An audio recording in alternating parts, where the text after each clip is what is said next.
zertan aldatu da?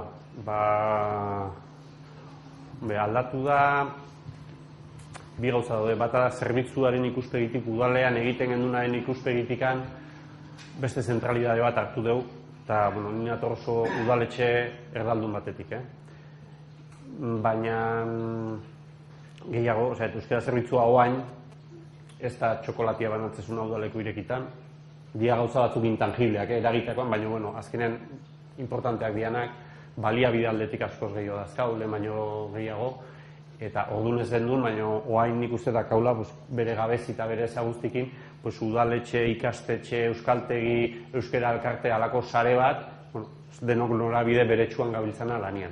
Kontzeptualki nik uste importantena hori da. Programei dagokionez, egiten nahi gehan programei dagokionez,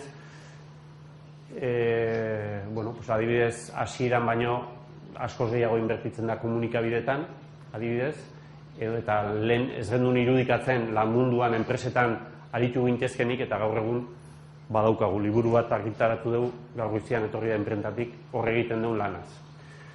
Baina nik uste dut, eta logika teorikoarekin lotuta, funtsezko esparruak lenguak diala. Eta da familia, da eskola, eta da eskola guzkanpoko jardueren, da isialdiaren mundu hori.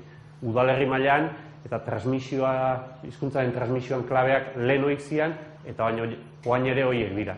Hobekuntzak egon ditezke, baino Fishmanen zigarren urratxorri begira urteetako dakau. Justu, militantzean galera horrek ekarri ditula gure aje asko, igual ez da terminoetan esan, baina arrotasuna esaten dudanean, edo aktibazioa esaten dudanean, justu hori da itzultzea, zer hortara, gaur egun modernago izango da segurazko asertibidadea deitzea. Ni badakit zen ezen, badakit nola jokatu nahi dudan gai honetan, eta hizkuntza gatazka bat sortu honen bazan norbaitekin, gatazkari bion artekoa izango da izatekotan, baina ez dago ez noa ni beti izan jatera. Baina ez dudari gabe, eta nik uste gaina bai harko goiena eta zera horietan guztietan oso arrakastaren giltzarritako bat bastante izan dira, bat izan da justu profesionaltasuna eta militantzia lotzea. Oda, balima dago egitura profesional bat lanik handienak edo denbora dedikazioik handienak zertzeko, horren inguruan sustatu daiteke militantzia. Gerta daiteke, eta hori neurri batean gertatu zaigu, Euskalgintza zati bat agintere iritsi zenean, oposizioko zeak, nolait utzintzen jarri egin diola errigintzari edo den esan dudan notan, eskatu hori egin duen, jazta, profesionala egin dezatela.